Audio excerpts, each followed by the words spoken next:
Hello friends, Radhe Radhe. Welcome to my new blog. कैसे हैं आप लोग?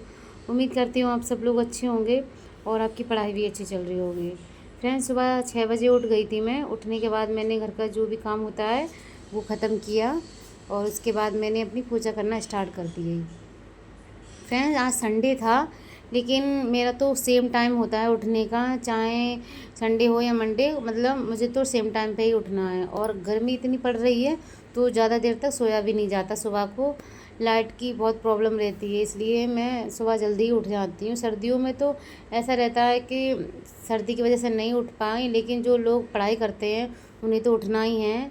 और मैं आपको एक बात बता दूं फ्रेंड, जैसे कि बहुत सारे लोग ये भी सोचते होंगे मेरे ब्लॉग को देख के कि मैं मतलब नाइट में पढ़ाई नहीं करती हूँ। तो देखो, पढ़ाई होनी चाहिए, चाहे वो दिन में हो या रात में हो। मेरा रहता है मैं दिन में ज़्यादा पढ़ाई करती हूँ, क्योंकि ज़्यादा रात में जगने से मेरी आंखों में प्रॉब्लम होने लगती है। लेकिन ऐसा भी नहीं है कि मैं सुबह रात के 8 बजे और मैं सो जाऊँ।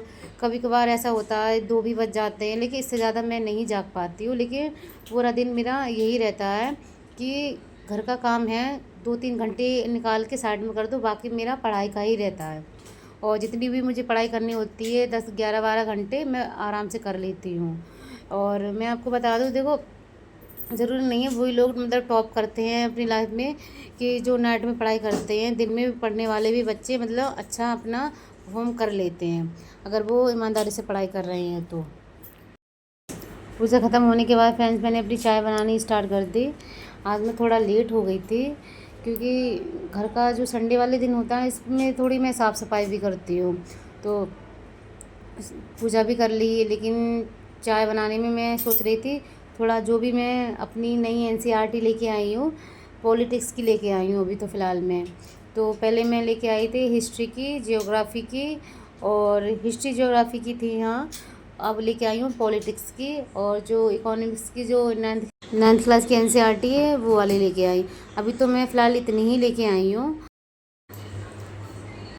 और मैं आपको बता दूँ फ्रेंड्स, मैं एक साथ बुक नहीं ख़रीदती हूँ कि एक साथ हमने पूरा सिलेबस ख़रीद लिया है तो देखने में बहुत ज़्यादा लगे कि हम कैसे कवर कर पाएंगे। इस वजह से मैं थोड़ा थोड़ा ही ख़रीदती हूँ। कल मैं लेके आई थी भारत का संविधान का चार्ट पेपर और भारत का इतिहास। ये ये दो लेके आई थी, और एनसीईआरटी, और ये बोर्ड लेके आई। ये बोर्ड मैं इसलिए लेके आई हूँ, इससे मेरे 2 काम अच्छे से हो जाएंगे। सबसे पहले तो ये है कि मैं बच्चों को कोचिंग पढ़ाती हूँ, और दूसरा काम ये होगा कि मैं अपनी दिन की पढ़ाई करूँगी, जो भी मेरा टारगेट रहेगा मॉर्निंग का, वो मैं इस पर मतलब नोट डाउन किया करूँगी। इससे ये होगा कि मुझे ध्यान में भी रहेगा, बार बार मुझे कॉपी खोलने की ज़रूरत नहीं पड़ेगी और मैं अच्छे से पढ़ लूँगी। और ये भारत का संविधान मैंने इसलिए मतलब मंगाया कि अगर हम किताब नहीं पढ़ना चाह रहे हैं तो हम मतलब ठहल के भी, खड़े होकर भी, मतलब आराम से इसमें जो भी मेन टॉपिक है, इम्पोर्टेंट वर्ड हैं, उन्हें अच्छे से हम माइंड कर सके। अगर हम डेली अगर किसी भी चीज़ का रिवीजन करते हैं ना, तो फ्रेंड्स 100% वो चीज़ें हमें अच्छे से समझ में आने लगती हैं। और कभी कभी ऐसा होता है कि हम किताब पढ़ना नहीं चाह रहे हैं, अब मतलब लक्ष्मीकांत की किताब बहुत ज़्यादा मोटी सी है, तो इस वजह से मतलब हमें ऐसा लगता है कि क्या पढ़ें, और कभी कभी ऐसा फील होने लगता है, लेकिन ऐसा नहीं। वो बहुत इंपॉर्टेंट बुक है और उसमें हर एक वर्ड बहुत ज़्यादा कीमती है। अगर आप उसे अच्छे से पढ़ेंगे तो ज़्यादा अच्छे से समझ में आएगा भी। लेकिन ऐसा होता है कि अगर हम चलते फिरते देखते रहें, मतलब कहीं पर भी, मतलब अगर ये चार्ट पेपर लगा है, अगर इसको हम बार बार देखेंगे सुबह शाम, तो हमें अच्छे से समझ में आने लगेगा और हमें ये मतलब आधे से ज़्यादा याद भी हो जाएगा। तो इसलिए मैंने ये भारत का संविधान और भारत का इतिहास, ये 2 चार्ट पेपर मंगाए थे। तो फ्रेंड्स, आज का मेरा टारगेट है इकोनॉमिक्स, सेट, पॉलिटिक्स की रीडिंग और आंसर राइटिंग, मैपिंग, प्रैक्टिस। तो ये आज के मेरे टॉपिक हैं। टोटल मेरा 8 आवर्स की स्टडी रूटीन मैंने आज का टारगेट सेट किया है, क्योंकि 1 घंटे मैं इकोनॉमिक्स मतलब पढ़ूँगी, उसके बाद मैं 2 घंटे में ऐसी सेट का रिवीजन करूँगी, 2 घंटे मैं पॉलिटिक्स की रीडिंग करूँगी, और 2 घंटे मैं आंसर राइटिंग करूँगी। 1 घंटे मेरा मैपिंग, मतलब जो मैपिंग की प्रैक्टिस होती है उससे मतलब सही से मतलब देखूँगी और करूँगी भी मैप बनाने की प्रैक्टिस। तो आज का मेरा ये टारगेट है। तो फ्रेंड्स, सबसे पहले मैंने इकोनॉमिक्स की रीडिंग करना स्टार्ट किया है, जो मतलब मैं कल लेके आई हूँ बुक। और ये पढ़ने में काफ़ी अच्छी है फ्रेंड्स, मैं बता दूँ। ऐसा नहीं, ऐसा बिल्कुल भी नहीं लग रहा कि मैं इसे मतलब पहली बार पढ़ रही हूँ, और इसका हर एक टॉपिक मुझे समझ में अच्छे से आ रहा था। फ्रेंड्स, आज मैंने 8 आवर्स का स्टडी रूटीन इसलिए रखा है क्योंकि कभी कभी ऐसा होता है कि हम कामों में या पढ़ाई में इतने बिजी हो जाते हैं कि खुद को टाइम देना भी मतलब भूल जाते हैं, और हमें खुद समझ में नहीं आता है कि आखिर हम खुश क्यों नहीं हैं। कभी कभी ऐसा होता है, आप बहुत ज़्यादा पढ़ाई भी कर लेंगे, 12-13 घंटे अच्छे से पढ़ लोगे, और सुबह से लेकर शाम रात हो जाएगी, आप सो जाओगे, लेकिन लास्ट में आपको ऐसा फील होगा कि कोई ऐसा काम है जो आपका छूट गया है। वो यही काम होता है फ्रेंड्स, एक दिन आप खुद के लिए भी निकालो, क्योंकि खुद के लिए टाइम निकालना बहुत ज़्यादा ज़रूरी होता है। अकेले में आप खुद से बातें करो। देखो, बहुत सारे लोग आपको पागल कह सकते हैं, लेकिन ऐसा ये होगा कि आपके अंदर कमी क्या है, आप किस चीज़ में वीक हो, और आपकी मतलब आपकी परेशानी क्या है। कभी कभी ऐसा होता है, हम बहुत सारे लोगों से बात करने के बाद भी हमें ऐसा फील होता है कि हम बहुत अकेले हैं और हमारी कुछ किसी को कुछ पड़ी ही नहीं है। तो फ्रेंड्स, मैं तो ये कहूँगी, लोग से इच्छा रखना, उनसे उम्मीदें रखना सबसे बड़ी बेवकूफ़ी होती है। आप अपना टाइम बर्बाद कर रहे हो और अपनी लाइफ ख़राब कर रहे हो। देखो, ज़िंदगी में ना सबसे ज़्यादा ज़रूरी होती है खुद की सेल्फ़ रिस्पेक्ट। अगर आप अपनी इज़्ज़त नहीं करवा सकते हैं, आप अपने आप को सम्मान नहीं दिला सकते हैं, तो मुझे नहीं लगता कि आप अपने आप से प्यार भी करते होंगे। जो लोग अपने आप से प्यार नहीं करते हैं, तो सोचो वो किसी और से प्यार कैसे कर सकते हैं। इसीलिए खुद के लिए टाइम निकालो, और कभी भी उन लोगों से रिश्ता मत रखो जो बात बात पे आपका अपमान करने की सोचते हैं, या आपको नीचे दिखाने की सोचते हैं, या आप अपनी लाइफ में कुछ बनना चाहते हैं और उन लोगों को पसंद नहीं है। तो मुझे ऐसा लगता है कि फ्रेंड, ऐसे लोगों से आपको दूरियां बना लेनी चाहिए। ज़िंदगी में आप अकेला रहना मंजूर कर रहे हो, लेकिन ऐसे लोगों का साथ मत लो जो बुरे वक्त में आपके साथ खड़े होने से डरें या आपका मजाक उड़ाएं। इसलिए लाइफ में मैं तो ये कहूँगी, जितने आप कम लोगों से रिश्ता रखेंगे ना, उतना आप खुश रहोगे। भीड़ पालने की ज़रूरत ही क्या है, और वो भीड़ ही किस काम की, जब आपके ऊपर कोई परेशानी आए तो आप अकेला अपने आप को पाएँ। तो अकेला ही रहना है तो अकेले रहने की आदत डाल लो। देखो, लोग आपके साथ जब तक खड़े रहेंगे, जब तक उनका आपसे कोई मतलब रहेगा। एक दिन ऐसा आएगा कि आप उनका मतलब पूरा ना कर पाओ, तो आप उनके लिए जहर बन जाओगे, और वो आपको एक आँख भी नहीं भाएंगे। मतलब वो ये सोचेंगे, इस इंसान ने मेरा ऐसा काम नहीं किया। तो देखो, अगर जो लोग आपसे दिल से प्यार करते होंगे ना, और दिल से आपसे रिश्ता रखना चाहेंगे, तो वो आपके अंदर मतलब किसी भी स्वार्थ से नहीं खड़े रहेंगे। वो बस ये चाहेंगे कि आप उनके साथ रहो। और जो मतलबी लोग होते हैं, उनकी बस एक ही निशानी होती है, आप उनके लिए चाहे कितना भी कुछ कर दो, कितना भी, लेकिन आप उनके लिए एक नहीं करोगे ना, तो आप उनके लिए बहुत बुरे हो जाओगे। और उन लोगों के लिए आप अपना टाइम बर्बाद कर रहे हो। आप ये सोच रहे हो कि पढ़ाई बाद में कर लेंगे, पहले उसके साथ मतलब अपना थोड़ा टाइम एक्सपेंड कर लें। तो फ्रेंड्स, देखो, ज़िंदगी में ये जो वक्त है ना, ये कभी लौट के नहीं आएगा। जितना आप अभी इसकी वैल्यू समझ लोगे ना, शायद आपकी ज़िंदगी बन जाए, क्योंकि टाइम बहुत इम्पोर्टेंट होता है। सारी चीज़ें वापस आ जाएंगी आपकी लाइफ में, वो सुबह वो लो, अगर आप उसके साथ रहेंगे तो। लेकिन जो ये वक्त है ना, ये कभी लौट के नहीं आएगा आपकी लाइफ में। इसलिए अपने टाइम को वैल्यू दो। जो आपका टाइम है ना, वो निकलना नहीं चाहिए, और ऐसे फालतू लोगों के ऊपर वेस्ट मत करो जो आपके बारे में कभी अच्छा सोचने के लिए चाहते ही नहीं हैं। वो ये चाहते हैं कि आप हमेशा गड्ढे में गिरते रहो, और उन्हें अच्छा लगता रहे, उन्हें मज़ा आता रहे। तो ऐसे लोगों से रिश्ता क्या रखना फ्रेंड्स। तो फ्रेंड्स, मेरा टारगेट एक पूरा हो चुका था इकोनॉमिक्स का। उसके बाद अभी मेरे थोड़े मतलब अभी मैंने 1 घंटे पढ़ाई की है, और उसके बाद मैंने सर की क्लास, CSET की क्लास लेना स्टार्ट कर दी, और साथ के साथ में प्रैक्टिस भी करती जा रही थी। फ्रेंड्स, देखो, मैं आपको बता दूँ, आप चाहे कितना भी पढ़ लो, और अगर आप एक ही बार पढ़ के रह जाओगे ना, और आप रिवीजन नहीं कर रहे हो, तो देखो, आपका पढ़ा हुआ ना पढ़ा हुआ सेम रहेगा। इसलिए पढ़ाई के साथ साथ आप रिवीजन भी क्या करो, हफ्ते में चाहे 1 बार करो या 2 बार करो, आप एक ऐसा दिन निकालो जिस दिन आप अपना अच्छे से रिवीजन कर सको। तो फ्रेंड्स, मैं ये बात कई बार बता चुकी हूँ आपको, और आपने मेरी वीडियो देखी है तो मैं आपको फिर से बता दूँ कि संडे वाले दिन मेरा स्पेशल यही होता है कि मैं ज़्यादा से ज़्यादा रिवीजन करूँ। और आज वैसे मैंने एक नया टॉपिक इसमें ऐड किया है, जो मैं इकोनॉमिक्स की एनसीईआरटी, वैसे तो मैं ऐसा नया कुछ नहीं पढ़ती हूँ, सिर्फ रिवीजन करती हूँ, लेकिन मैंने रीडिंग भी की है। क्योंकि फ्रेंड्स, मैंने बीच में मतलब कभी कभी मैं 1-2 घंटे रिवीजन कर लेती थी, तो आज कुछ ऐसा नहीं था जो मतलब ज़्यादा टाइम लगाए। तो जो भी है मैंने मॉर्निंग में रिवीजन कर लिया था, उसके बाद मैंने अपनी पढ़ाई स्टार्ट कर दी थी।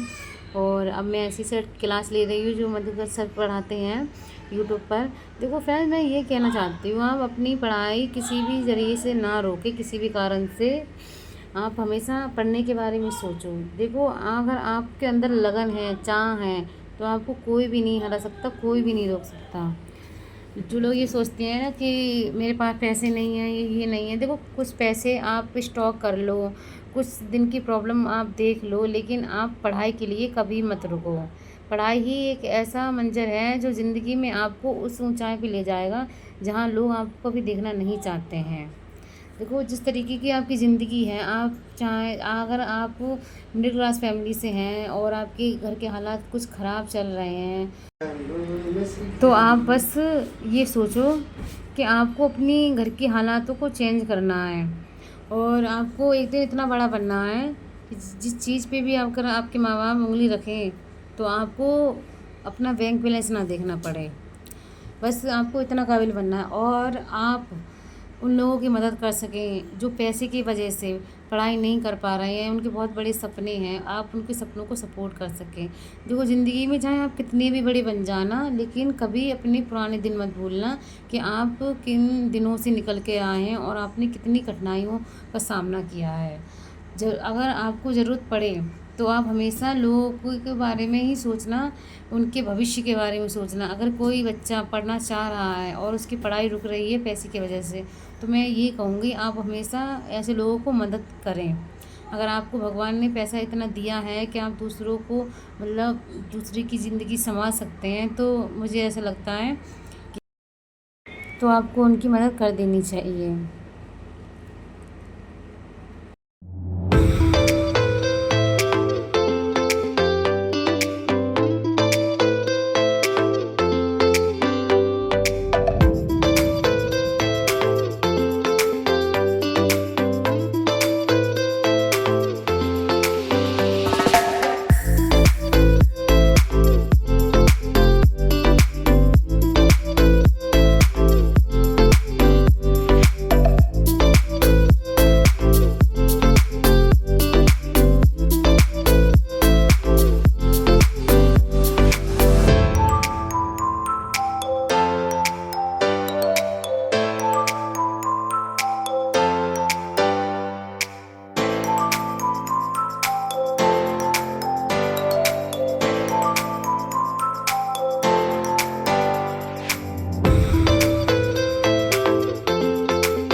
और फ्रेंड्स, आज 16 जून था, आज फादर्स डे भी था।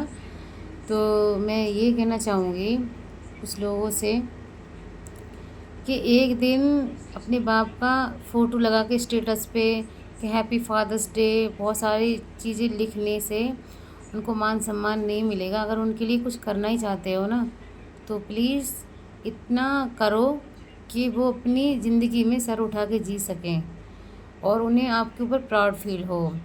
ये तो मतलब ऐसा भी नहीं करना चाहिए कि आप डेली उनके बारे में उल्टा सीधा बोल रहे हो, और अगर आपकी शादी भी हो गई है और उन्हें आप पूछते भी नहीं हो, और एक दिन आया Father's Day, happy Father's Day लिख दिया, तो ये कोई बात तो नहीं हुई। मैं ये कहूँगी देखो, माँ बाप के लिए एक दिन काफ़ी नहीं होता है उनका सेलिब्रेट करने के लिए। उनके लिए तो पूरी ज़िंदगी मतलब कुर्बान कर दोगे ना तो भी कम पड़ जाए, क्योंकि उनकी वजह से ही आप इस दुनिया में आए हो। तो प्लीज़ ये सारे शो अप करने से बेहतर ये होगा कि उनके बारे में सोचो, उनके सपनों के बारे में सोचो। और उनके सपने तो बस यही होते हैं कि उनका बच्चा कामयाब हो। तो अपने आप को कामयाब करोगे ना तो आपके ऊपर वो प्राउड फील करेंगे, उन्हें बहुत खुशी मिलेगी। क्योंकि माँ बाप की ज़िंदगी में बस उनके बच्चे ही खुश सबसे बड़ी खुशी होती है, और दुगनी खुशी हो जाती है जब जब उनका बच्चा कुछ बड़ा मुकाम हासिल कर ले। तो मैं ये कहूँगी कि अपने माता पिता के बारे में थोड़ा सोचें और उनका ख्याल रखें, क्योंकि इस दुनिया में हर एक इंसान आपको कोई ना कोई मतलब से ही प्यार करेगा, चाहे वो आपके कितने भी क्लोज क्यों ना हो। लेकिन एक माँ बाप ही एक ऐसे इंसान होते हैं जो हमें बिना स्वार्थ के हमसे प्यार करते हैं, और हमें ज़िंदगी भर हमें बस वो ये चाहते हैं कि हमारा बच्चा खुश रहे, चाहे कहीं पर भी रहे। वो आपकी खुशी के लिए आपको अकेला तक रहने के लिए कह देते हैं कि तुम लोग खुश रहो। शादी के बाद बहुत सारे लड़के ऐसे होते हैं जो अपने माँ बाप को वृद्धाश्रम छोड़ आते हैं। वो ये सोचते हैं कि शादी हो गई है, कहीं हमारी मैरिज लाइफ ख़राब ना हो जाए, तो इससे अच्छा ये तो बूढ़े हो गए, इन्हें मतलब वृद्धाश्रम छोड़ आओ। लेकिन मैं उन लोगों से ये कहना चाहूँगी कि माँ बाप की वजह से आप इस दुनिया में आए थे, और एक इंसान की वजह से आप उन्हें छोड़ रहे हो। तो मैं तो ये कहना चाहूँगी, अगर आप अपने माँ बाप के साथ जैसा करोगे ना, आगे चल के भी आपके साथ वैसा ही होगा। जितनी ज़रूरत आपको बचपन में अपने माँ बाप की होती है, उतनी ही ज़रूरत आपके माँ बाप को आपकी होती है बुढ़ापे में। तो उनके बुढ़ापे का सहारा बनो, बेसहारा मत कर दो उन्हें। फ्रेंड्स, अब हम मिलते हैं अपने अगले ब्लॉग में। तब तक अपना ध्यान रखना, अपनी पढ़ाई भी अच्छे से करते रहना। फ्रेंड्स, मैं यहाँ किसी को हर्ट करने नहीं चाहती थी, लेकिन मैं फिर भी आपको यही समझना चाहती हूँ कि आप अपने माँ बाप के बारे में सोचो, चाहे वो लड़का हो या लड़की हो। प्लीज़ थोड़ा माँ बाप के बारे में सोचो।